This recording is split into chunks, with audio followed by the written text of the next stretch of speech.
Hi everyone, we are back again with another insightful session for all of you. Good morning, good afternoon, and good evening to all those who've joined us from across the world. I am your host, Anish Krishnan, Head of Marketing here at QKS Group. We welcome you all to today's session on enterprise readiness after AI normalization. Are AD&D platforms truly ready for scale and governance? Once again, thank you all for joining us. Over the past few years, enterprise have rapidly accelerated software delivery through AI-assisted development. But as we enter 2026, or as we already finished the first quarter of 2026, the conversations are shifting. The challenge is no longer about the speed.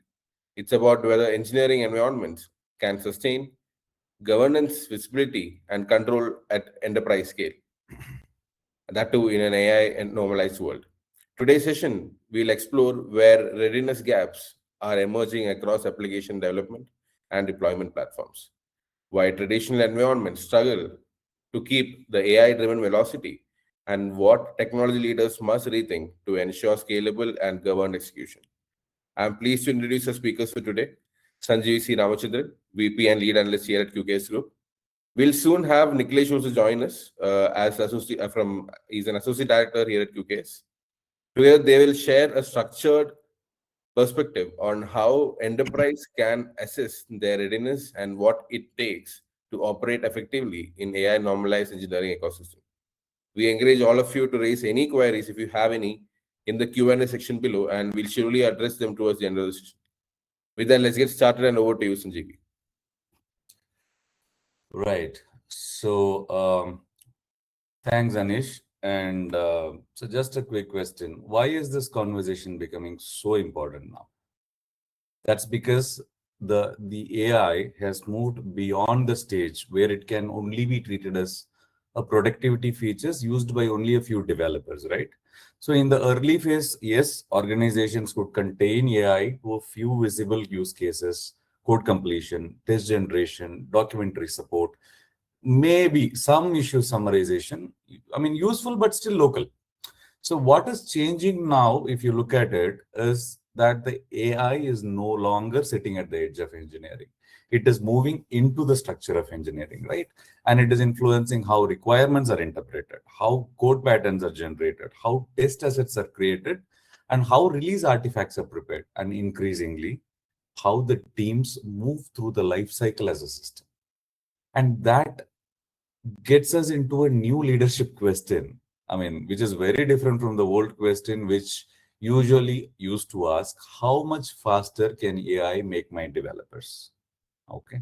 That question is redundant now. It's not about the developers anymore. Now it is moved into an ecosystem. The question is, can my engineering system govern AI assisted delivery at an enterprise scale? This is a far more serious question, because once AI becomes part of your delivery fabric, right? The challenge is not, I mean, the challenge moves away from individual productivity. The challenge becomes control, traceability, validation, and operational trust, right? And that is exactly why this conversation matters at the leadership level. Because when we look at the enterprises create competitive advantage, um, of course, to an extent by increasing output, but then they create advantage when that increased output happens inside a system. And the system should remain reliable, governable, and economically defensible, right? If you look at the last decade, engineering leadership conversations were largely revolving around only one thing: speed. How fast can we build? How fast can we deploy? How fast can we recover? And to be very fair, these were exactly the right questions. There's absolutely nothing wrong with the questions.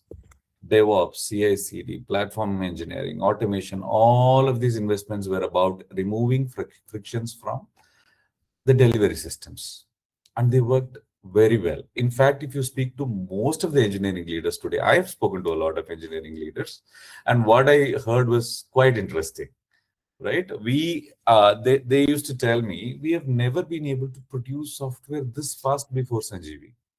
And then you have to expect a small pause there. And they do. They take a very small pause, and then they'll add something like, we are just not entirely sure that we can see everything that is happening anymore, right? So which is a slightly uncomfortable place for any technology leader to be, and the reason I would say is what AI has done is amazing. It has increased developer productivity. It has changed the scale of the system. Now AI is influencing how requirements are interpreted, how code patterns are generated, how tests are written, and how documentation is produced, and most increasingly, how pipelines move forward. In other words, I would say AI is now refusing to sit on the side, right, at the edge of engineering. AI says, I deserve a seat inside the structure of engineering. It does. And once that happens, the leadership question becomes very different. Again, let me take the old question, new question comparison. The old question is about how much faster can AI make my developers, right? And it's not about it anymore. Now the question is very serious. It's about the question is, can my engineering system actually govern what AI assisted delivery is now producing? Because what we are now seeing across enterprises is a very clear structural imbalance.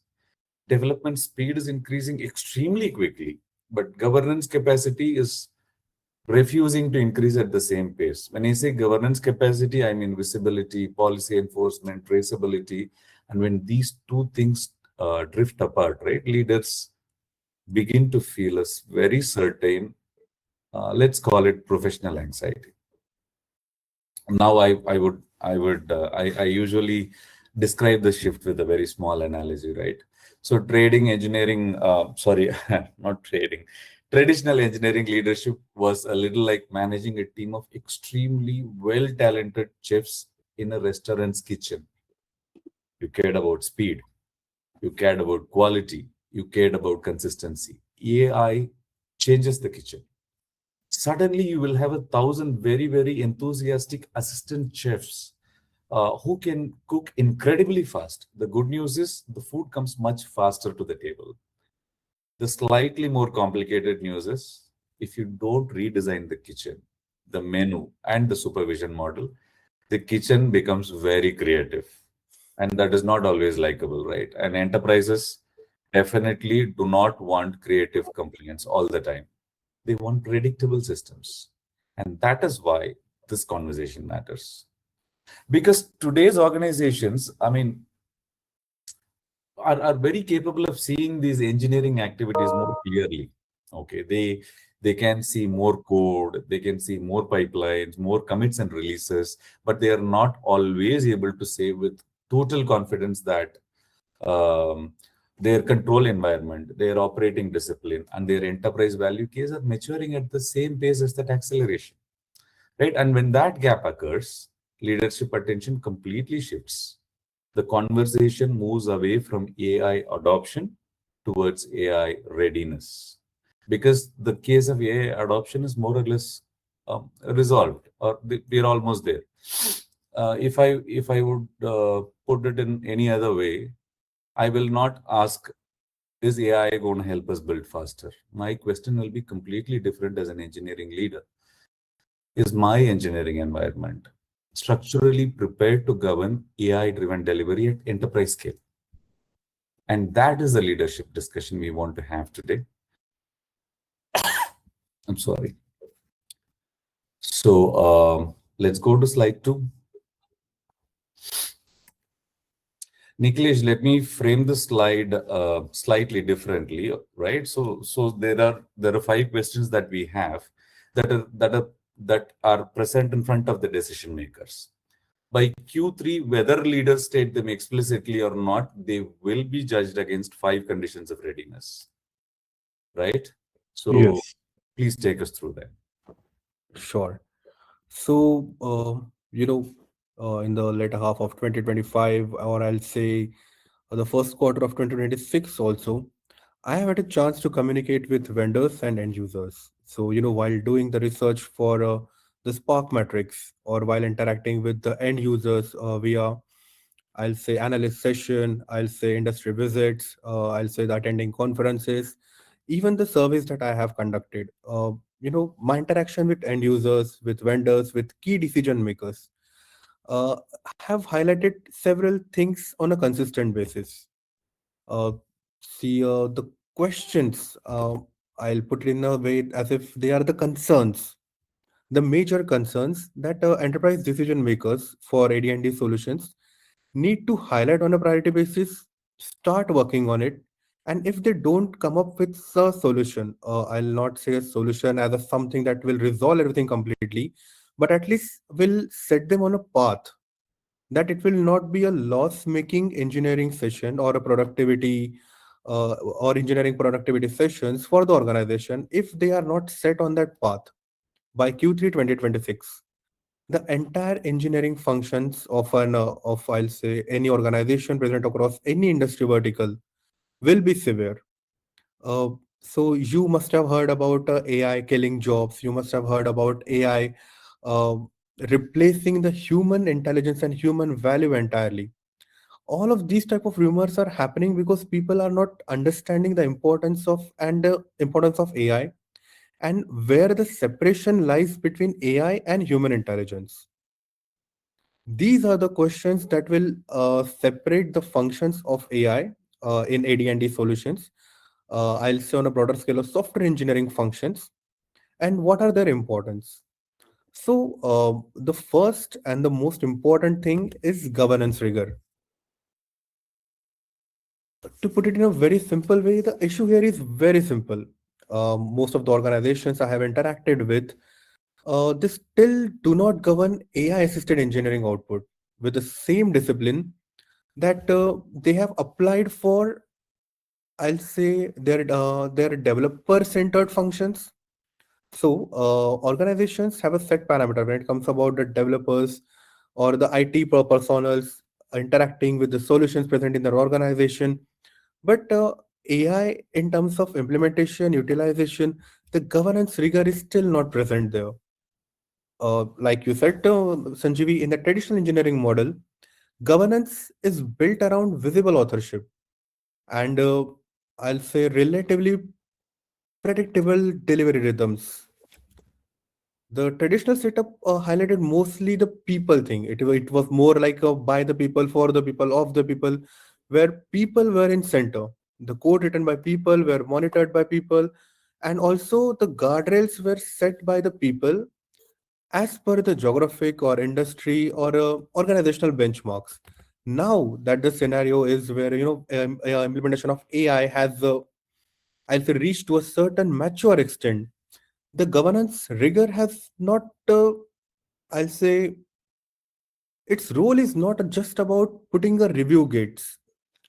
It is more about whether organization can equivalently control the flow after implementation of AI, whether it has become possible for organization to provide a validation and assurance to AI assisted output where the output is not of the same quality which was earlier produced by the human developers. In that scenario, when we talk about the output, the developer productivity, the output which is expected from a certain set of solutions, governance is still a major parameter, or I'll say the major concern, a question that these decision makers need to focus on. The second thing is structural scalability. Now, whenever I say scalability, organizations need to understand the shift that where when you have implemented AI for a certain function, be it like a code generation, be it like improving your developers, I'll say performance or say developer experience, also automate efficiently different other functions associated with application development and deployment. Just thinking that AI, implementation of AI can result in better output or it will completely transform my engineering functions, I don't believe or I don't agree with that thinking. And I'll say why I'm saying that. The real question that these decision makers should ask is whether the application development and deployment environment sustain the AI driven delivery intensity without hampering the quality or I'll say the existing performance or expected output. AI has increased the coding speed. It has increased the, I'll say, PR request, I'll say test asset volume, I'll say review burden, the policy decisions, even the documentation processes, which used to take a lot of time and manpower to finish it. All of these have been accelerated, enhanced, and efficiently getting processed in the organizations right now. But the platform earlier were built to be operated by humans. The softwares were developed by keeping the human pace in mind, the architecture, the infrastructure associated, everything was developed by keeping a human pace in the mind. Now, AI has changed and has created a stress profile on that system. The structural scalability, uh, I'll say it is not about whether the platform toolchain and a delivery architecture can absorb that change. It is more about whether it is compatible, whether it is efficient, or whether it is in an excellent state to get the maximum output from the implemented AI. Coming to the issue which has been troubling the decision makers since the inception of software development, lifecycle visibility. Yes, we do have a set of tools that are providing visibility across the application lifecycle, but again, it is not longer, I'll say it is no longer enough to know whether developers are using AI for certain functions, whether they are using AI for, say, artifact management, whether they are using AI for, I'll say, intelligent development environment, or any sort of function for that, say. Leadership needs visibility into the functions where AI assisted activity is now entering into the application lifecycle. Um, to put forward a few example or the few scenarios such as the requirements, coding, testing, deployment preparation, operation support, all of these functions are getting impacted, enhanced by AI. So in this kind of scenarios, what role AI is playing, what kind of enhancement AI has brought, what kind of changes AI has made in terms of or in comparing it with the scenario when AI was not there. Those are the things that will actually provide visibility into what kind of changes AI have made. Unless and until the decision makers get that kind of visibility, it will be impossible to calculate what kind of actual benefits the users are receiving, what kind of things that needs to be done to get more benefits, and what are the actual bottlenecks, if any, the AI is creating. Coming to the fourth thing, which is value demonstration. Uh, Now, value is not just in terms of the ROI. I'll not put a price tag or a certain number behind what kind of benefits that the users are receiving. When we talk about AD&D solutions, the focus or the solutions were created to enhance developer functions, which in turn will result in an organization improving its efficiency, um, reducing the workload or reducing the time required to get a certain function done. In turn, that results in the reduction of cost. So, cost is not the only parameter that should be associated when I say a value demonstration. Uh, if the AI implemented solution, or I'll say if an AI enabled delivery is reducing a cycle friction without increasing the workload, without creating any kind of stress on the existing functions, if the test environments are getting created without damaging the existing function of an entire application lifecycle, if these kind of things are happening, if the software engineering functions are getting enhanced, these kind of visibility are required when you are making organizational decisions or decision regarding implementation of new, or deciding whether to continue with the existing AD&D solution. But true value should be there. Workforce alignment. Okay, I missed that thing. I think I straight away jumped to the value demonstration. Workforce alignment. In So in the fact, month of I was counting. So oh, okay. yeah, Um, let's go ahead, please. yeah. So in the month of November, I was experimenting with Bayesian workflow. Trying to understand what will be the actual quantifiable impact that AI is going to bring in different AD&D solutions.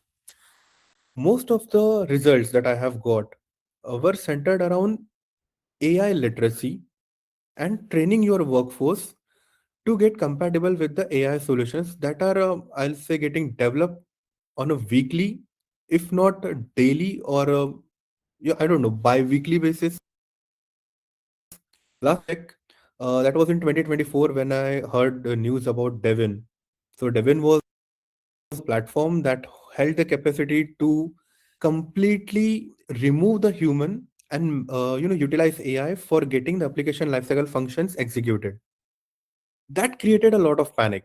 Somewhere there was a news that a big organization, a big IT firm headquartered in India, is planning to implement Devin, and that created a ruckus. People got panic. The impact of that panic was also on the share market that resulted in a loss of share value and market capitalization for that firm. The workforce alignment is not just about getting a training module to your employees, which is like a very common thing happening in nowadays. So organizations are giving like a 3 month training module to their employees, telling them to after their work sessions, go attend, learn, and come back. But just 3 months is not what I believe a comfortable time for employee to get the maximum benefit out of AI. I don't think it is like something that should get done just because the chief people officer or just because the HR or just because the top management is planning or focusing on that this is what something my employees need to learn. I believe this is a continuous process. But if decision makers are not considering this, if the decision makers are not taking this on a priority, then AI will get implemented, but there will be no human to monitor the impact of AI on a positive and negative way both. So these are the 5 questions that organizational decision makers need to focus on a priority basis.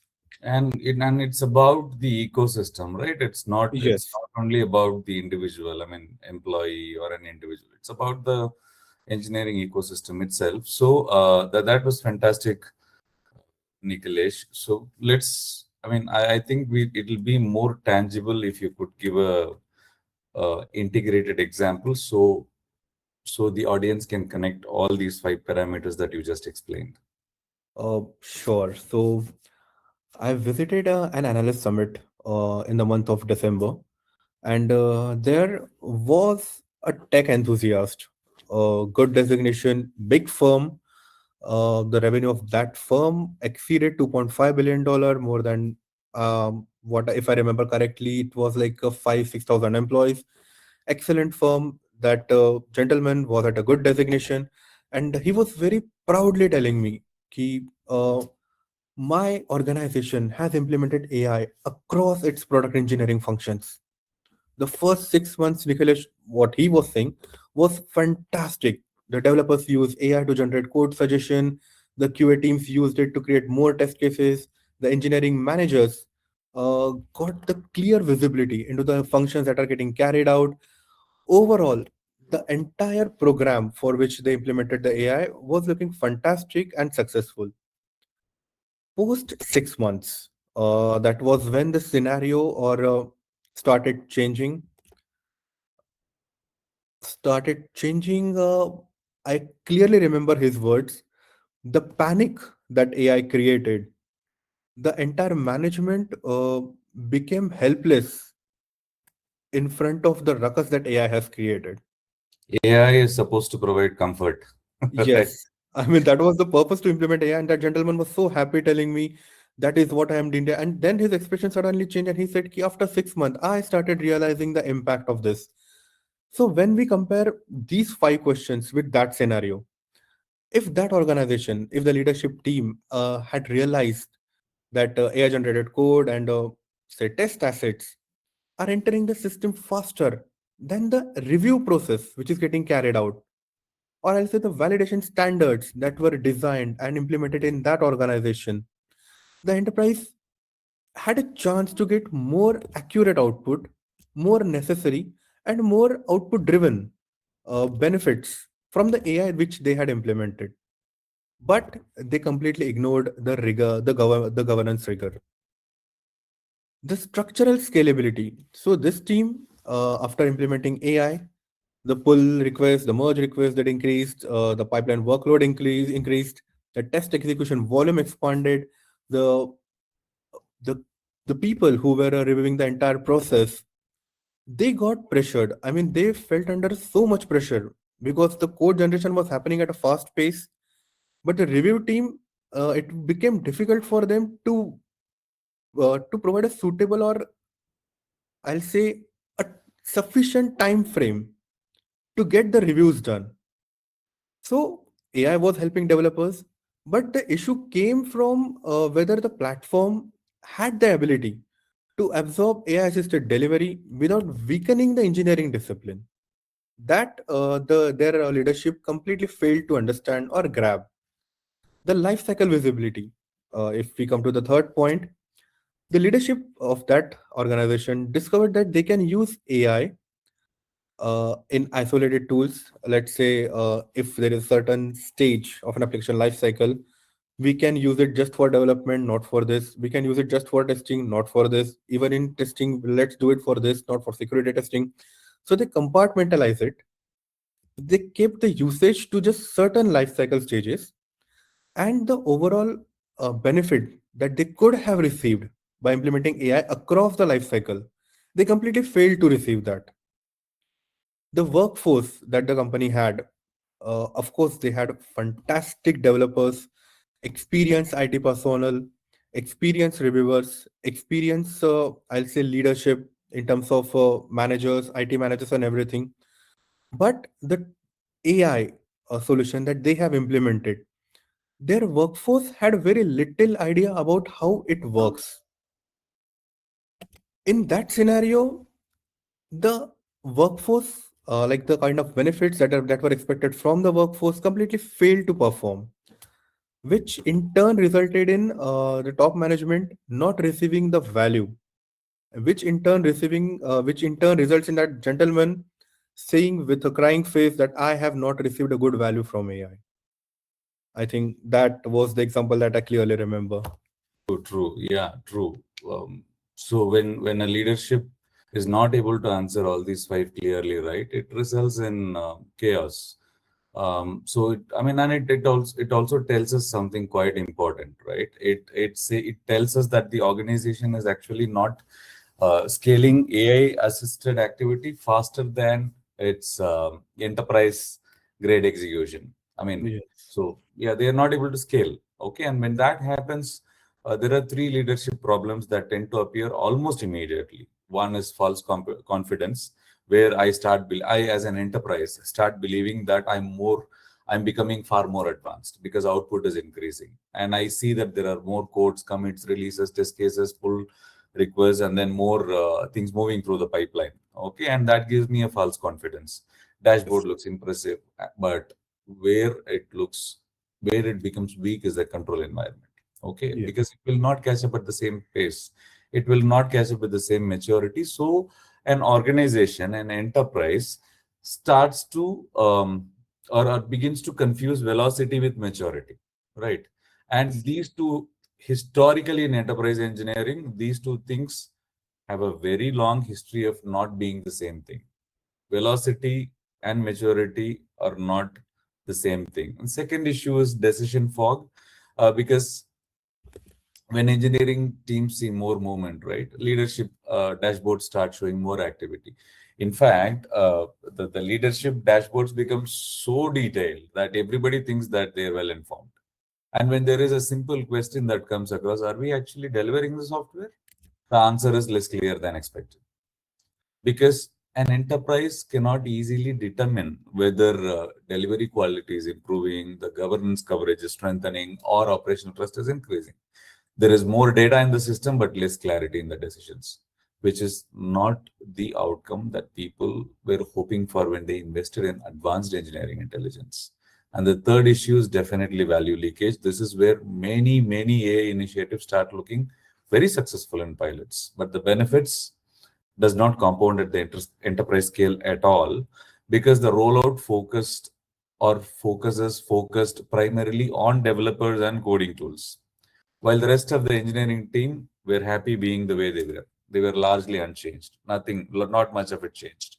Right. So security teams, platform operations, architecture review, release management, complaints oversight, all inherit new responsibilities, but they were never fully brought into the readiness model. So the organization kept generating more artifacts. But the system that was responsible for governing these artifacts, right, is still operating at yesterday's, day before yesterday's, and last week's scale. And this is what many engineering leaders finally discover, that scaling activity is relatively easy, but scaling discipline is a much more advanced capability, which is why the 5 tests matter, right? So, and these 5 tests tell the organization whether they're structurally ready to turn the AI presence in the organization into enterprise advantage. Right, and let's now move into the next slide. Enterprise readiness gap is something which has always been a point of discussion across all Yes. panels, webinars, and conferences that we've been part of. Right, so Yes. the enterprise readiness gap is actually the gap that's between engineering acceleration and eventually the enterprise control. So over the last several years, the investments from the AD&D was built around only one objective: reduce friction in software delivery. So, which means that better pipeline, strong automation, and faster feedback loops, improved release cadence. These investments made sense and they did deliver value. But what happened in the end was that the AI changes the operating conditions. Because AI does not simply help the teams move faster, it changes the volume, it changes the velocity, and primarily the nature of engineering output itself across the life cycle.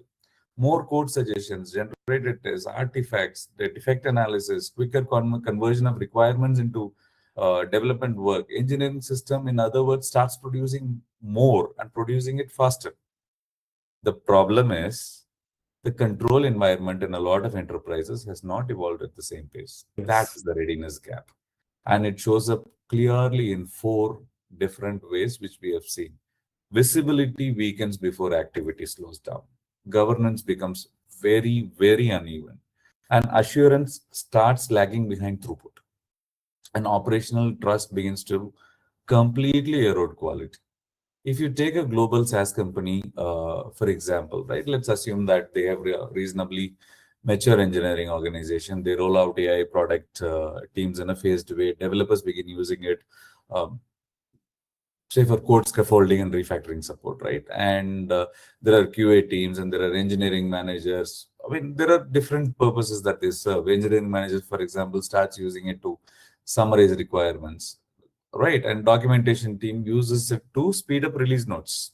Yes. 6 months later, everything appears positive, result appears positive. There is a lot of output that is moving through the system. Teams feel faster, and backlog is just moving in an improved manner. And leaders begin to describe that, wow, my AI program is fantastic. It's very successful. But when the questions start coming, right, when there are deeper questions that start appearing, the staff engineering team actually starts to notice the review burden had changed. There is more code to examine, more tests to interpret, more artifacts that complete uh, on the surface, but still require much deeper scrutiny. The QA function suddenly realizes that there is higher test volume. Platforms teams start feeling strain in CI/CD environment. Leadership finally discovers a problem or a final problem. They see that AI is very active, but they cannot easily explain where AI has materially influenced requirements. What is the influence on code logic, on test design, deployment preparation, or release confidence across the entire life cycle? This is the readiness gap in practice. And from the business perspective, this is exactly where leadership starts to face a very interesting contradiction. When I say contradiction, let's just look at it this way. Your engine as an enterprise, right? Your engineering reports better speed and teams report better productivity. But if you look at the risk teams, platform operations, compliance, and most often than not, the senior leadership themselves do not necessarily report stronger confidence. And that's a very important signal, because when one part of the enterprise experiences acceleration, right, another part clearly experiences uncertainty.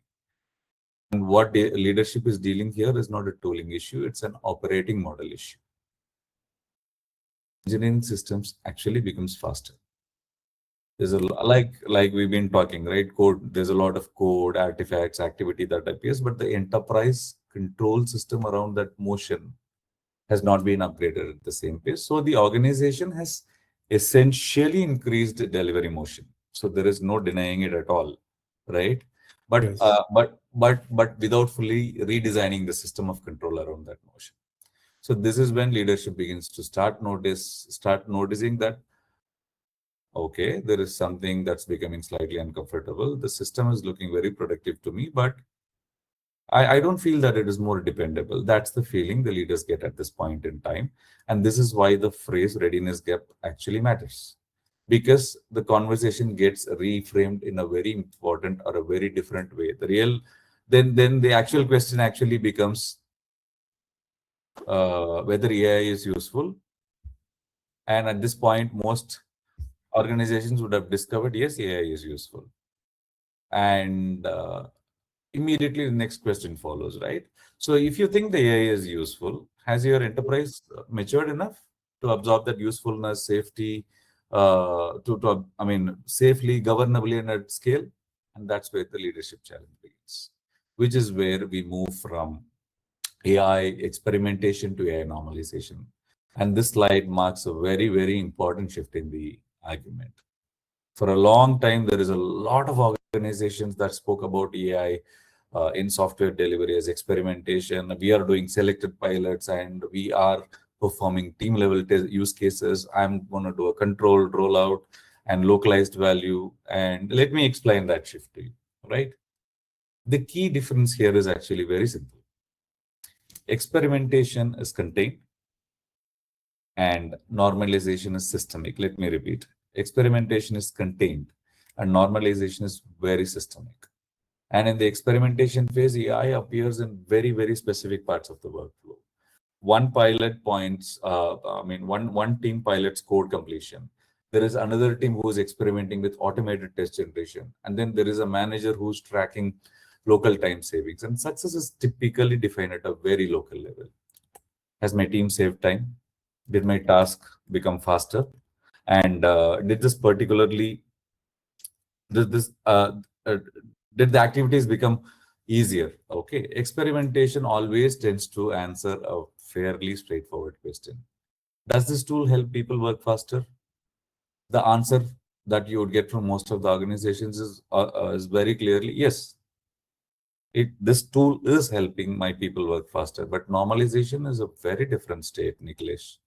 And normalization begins when AI is no longer treated as a side capability, right? And AI is refusing to sit at the edge of the engineering. AI wants to get into the structure. Only then the operating fabric of software delivery will start improving. And when it becomes embedded in the operating fabric, when AI gets embedded in the operating fabric, it starts influencing how work is interpreted, how artifacts are created, how outputs are validated, and how work moves through the entire life cycle. And at this point, AI is not only going to is not only helping people complete their task faster, but it is quietly starting to shape the behavior of the entire ecosystem, entire delivery ecosystem itself, and that is a much more consequential state. Because once your AI becomes normalized, like leadership doesn't have to answer the question when they are asked, "Are your developers using AI?" Right? There'll be a far more demanding question that goes to the leadership. Can your enterprise govern a delivery system in which AI has become a structural participant? And this is why this shift matters, because the issue is no longer adoption. That is long gone. We have got into adoption mode in a much more successful manner. But the issue here is accountability, right? And from the engineering side, I would describe this shift this way. Experimentation, AI sits next to the workflow. Normalization, AI sits inside the workflow, which makes it easier to govern as well. And this is the simplest way to understand what has changed. When AI sits next to the workflow, it helps individuals complete tasks faster. When AI sits inside the workflow, it starts shaping the behavior of the system, the delivery system itself. Your requirement interpretation becomes stronger. Your coding patterns become different. Your test logic matures, documentation quality, review loads, release preparation, operational support. You look at all of that improves. And at that point, we will no longer be managing a tool. We will be managing an engineering system whose Yeah. internal dynamics are changing, right? Yes. So in the normalization phase, the enterprise may be using AI to interpret requirements into engineering stories, draft code patterns, summarize defects, release artifacts, support runbooks, and incident documentation. And there is another important distinction here. In experimentation, value is judged locally. In normalization, value has to be judged systematically or systemically, sorry. And during experimentation phase, success tends to be measured in very contained ways, right? So, there are perfectly reasonable questions that would come up. Did this developer save time? Did this team complete the task faster? Did this tool help generate artifacts more clearly? These are, like I said, these are good questions when the technology is still operating at the edge of the workflow. But once the AI gets normalized inside the delivery system, the question ideally should be, has the throughput actually improved, or have we simply increased artifact creation? Has the delivery system become more reliable, or have we become just more active? And because activity and reliability, like uh, velocity and maturity, right? Historically, they are not the same thing. We need to look at how the control system has matured because the operating reality has changed. So there are a lot of enterprises that are running AI assisted environments today, whether or not their leadership model has fully caught up, right? So moving into uh, the Yes. next slide. The next and the most important one. But Yes. just a minute, Anish. Can we go back to the previous slide? No, no. Oh, okay. This slide is fine. Next slide, please. Sorry. Yes. So the shift from AI experimentation to AI normalization. Now, when we say AI normalization, we are not just saying implementation of AI. We are saying engineering functions by default getting AI native, so that the real questions should not start with whether my AI is working or not, but actually should start with whether I am getting this AI governed benefits that was promised to me when I implemented the AI. To make this shift from AI experimentation to AI normalization, what our research and analysis suggest about the current market is that the market has nearly reached to the stage of AI normalization. The organizations for the software engineering functions have experimented with AI in 2023 by mid of 2024. After mid 2024, and I'll say entirety of the 2025, now they have matured the usage of AI for their software engineering functions, predominantly development and deployment solutions. This now to make this claim, I'll say the research that we have done, the data that we have collected clearly suggests 73% of the organization present across multiple industry verticals. Now, the parameters and the framework that we followed QKS group, we have categorized them into 15 industry verticals. Now, the surveys, the communication, and everything that we have done or executed across these industry verticals present across 4 continents and more than 75 countries has given us the data that 73% of the organization have reached to that extent that they are not thinking about experimentation of AI, but they are thinking about mature utilization of AI, Hmm. for which we have coined the term AI normalization. 73 is not a small number. Of course, it is not 99 or 100, but 73 is a safe number to say that the shift has done. The shift is completed. The organizations have shifted from AI experimentation to AI normalization.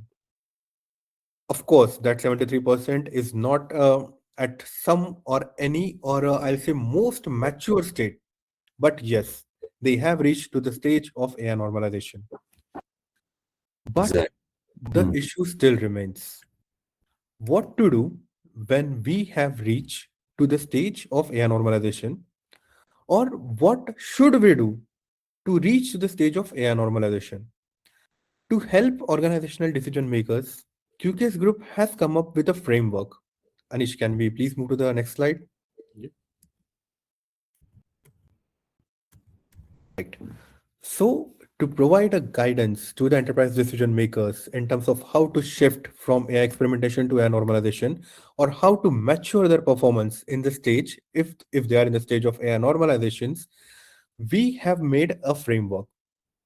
The framework talks about delivery foundations, AI, AI operationalization, governance and assurance, security and compliance, workforce execution, and value realization. Now, if you take a look at this, now if you take a look at this, it starts with a foundation, then it moves to operationalization, then to governance with security and compliance playing a necessary control boundaries, followed by execution, and then finally realizing the value out of the entire functions. The first layer, the delivery foundation layer, this defines whether the functions are through delivery architecture, context and data, and workflow standards. This Absolutely. is this is where leadership needs to be honest, whether their architecture, whether the data that they have in store, whether the workflow standards are normalized or have been structured in a way that they should get maximum benefits from the AI.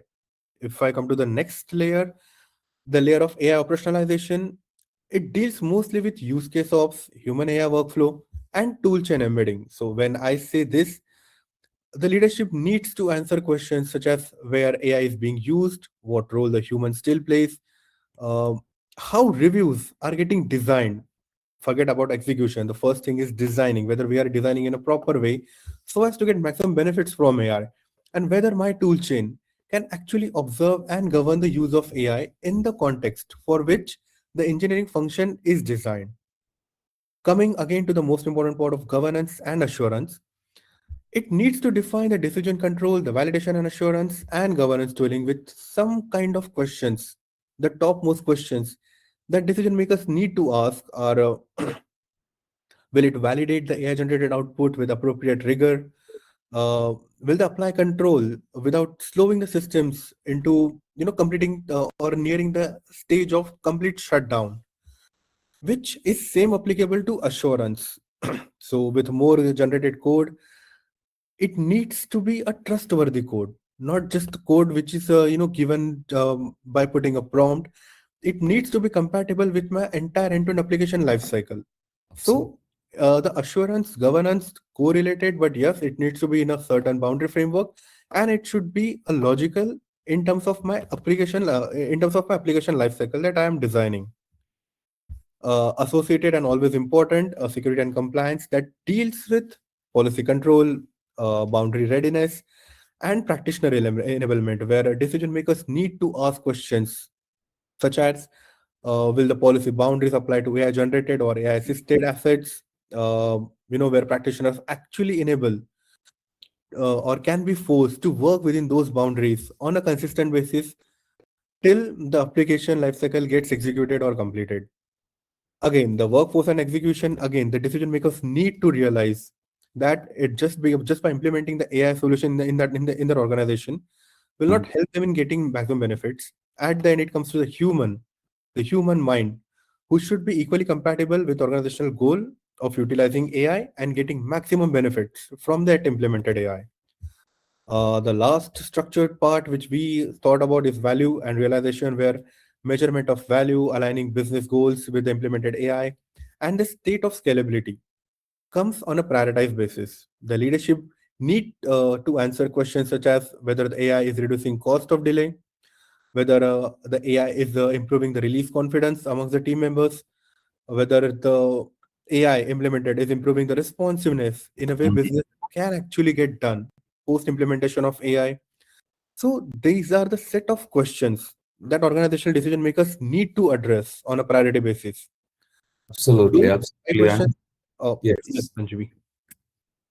No, yes, Uh, I mean it's completely true because what is impressive and what is very clear about our framework. I mean, QK's framework it actually changes how the leadership looks at or considers a question, right? It is no more. I mean, they should not be asking about are we using AI across engineering. They should ideally be focusing on we have focused on this framework in that way, where we have asked, are we structurally ready to govern, scale, and defend the consequences of using AI across engineering? Because this is a very different executive conversation, right?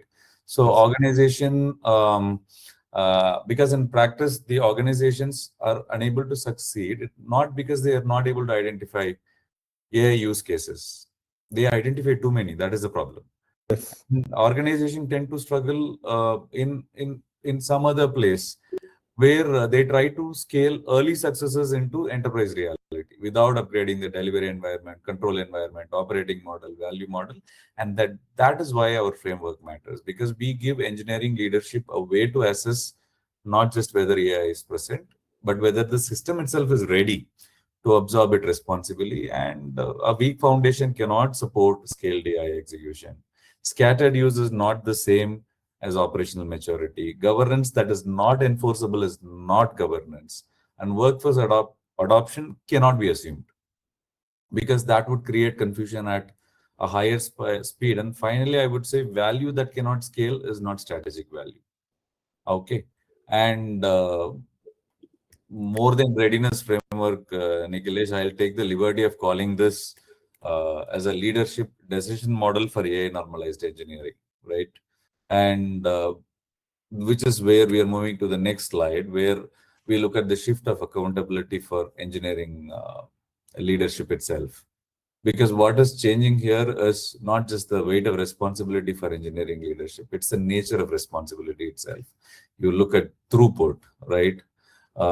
If you look at throughput, how fast can we build? How fast can we release? How fast can we recover when things break? And to be very fair, these are absolutely the right priorities. And because organizations have also invested very heavily in DevOps, CI/CD, platform engineering, automation, agile execution, and all of that uh, was focused on helping businesses move faster. And in most of the cases, it worked well. Once AI becomes embedded across the life cycle, right, the leader is no longer accountable only for the productivity of the teams. The leader is accountable for the behavior of the engineering system itself, because it means a VP, CTO, head of software development is going to be judged not only by how quickly software moves, but whether the software is governable, resilient, explainable, and economically meaningful. So, if I simplify the contrast, the old leadership model was very straightforward: optimize Yes. the output, consolidate the tool chain, report on speed. And the new leadership model looks very different. Now the mandate is govern engineering ecosystems. You need to balance your acceleration with discipline and report on governance maturity and risk posture, right? So this is the place we are in at this point in time, and the organization that treat this as a change in management philosophy will adapt. The ones that treat it as a new tooling way will struggle. And we move into the four critical readiness dimensions. So Nikhilesh, I mean, I think you'll be the best person to explain these four dimensions, because Uh, these are the areas where AI normalization more visibly tests an enterprise's engineering maturity. yes. So, when we say about AI normalization, these are the critical readiness dimensions that leaders need to get prepared for. Starting with, again, the most recurring important parameter, which is lifecycle governance. Now, uh, the post implementation of AI in traditional in environments. Okay, let us come back to the era and talk about the traditional environments. The traditional environments, in those environments, governance could often be concentrated at a few visible checkpoints. Let's say architecture review, let's say code review, say release control, approvals for production, audit review. But those were the old times. Now that the market has reached to the level of AI normalization, the delivery which are getting executed in these environments, the model becomes less reliable because AI can influence the system earlier, more frequently, and in a more distributed ways. So it has forced the leaders, or it should force the leaders to think about the tougher questions.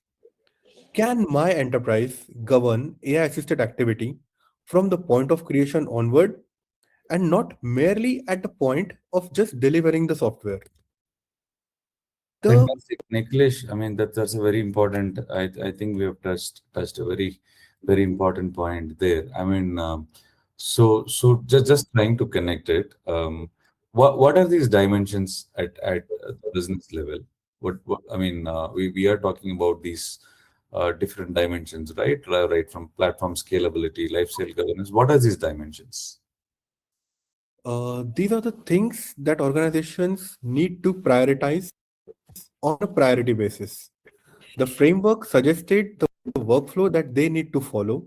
Mhm. These are the parameters that suggest the prioritization of the work which engineering leaders need to focus on so as to get the maximum benefits out of AI that they have implemented. Great, And great. in that scenario, when we say lifecycle governance, it is about getting a visibility into the AI generated code that are getting delivered. When in that sense, we talk about the scalability, the questions that the leaders need to ask to to their top management or to themselves on a priority basis, whether their platform is architected for dynamic scaling of AI, whether their platform was designed to handle the stress that generated because of AI. In that scenario, the engineering intelligence also comes into the role, where the visibility of implemented AI, whether the implemented AI is creating a bottlenecks because the code generation is getting done at a very accelerated pace. And in that scenario, is it simplifying the function or is it creating a bottleneck? We need to get the visibility even and on a priority basis after implementing AI in the application lifecycle. Very true. Same Very is true for delivery traceability, and this is not just about the feedback management system. The traceability deals with getting a log data and properly tracing what can be done to enhance the functions which where we have implemented or we are planning to implement AI. So these are the parameters of prioritization.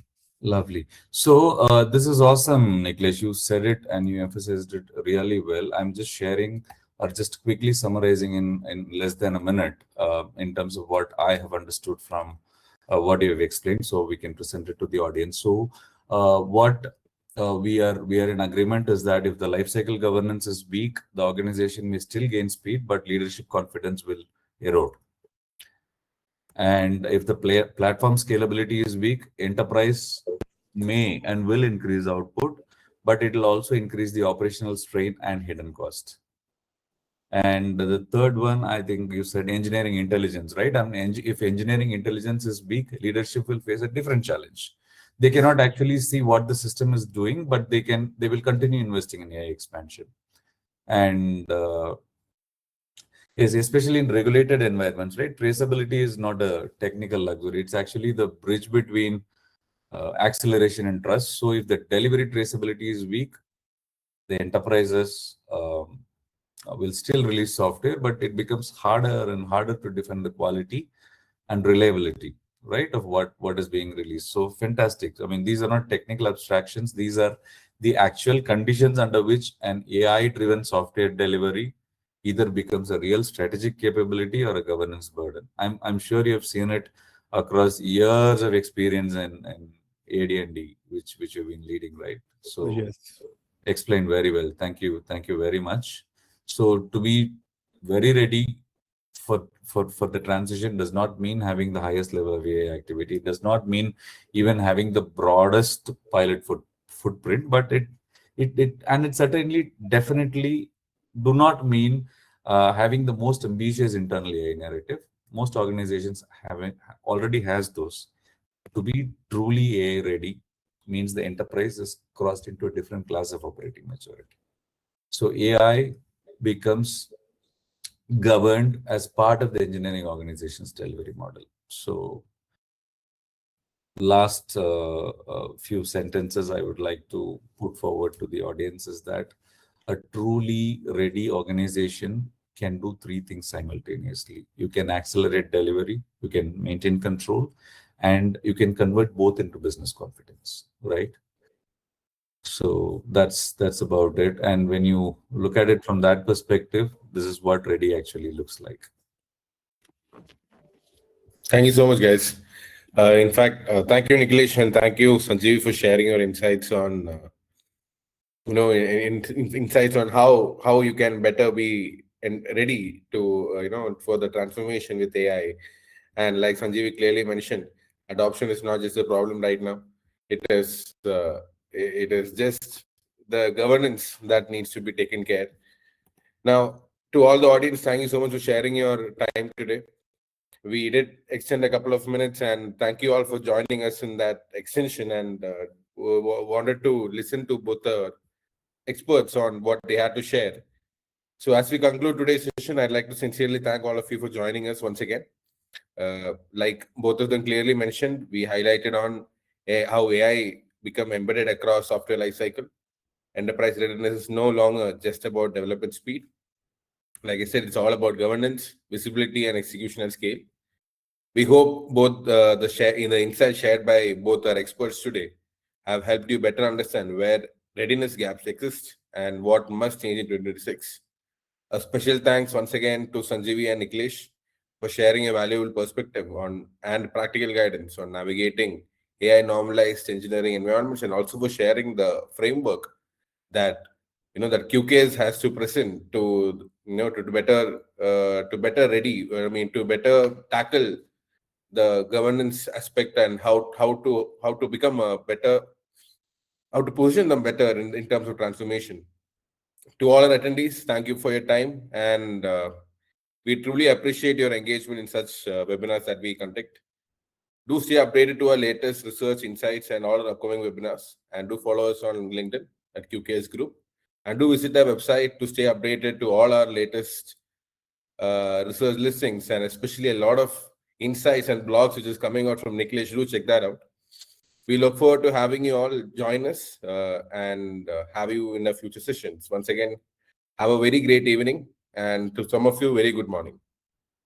Thank you. Thank you very much, Anish. Have a good day ahead. Thanks, Niklesh. Thank you.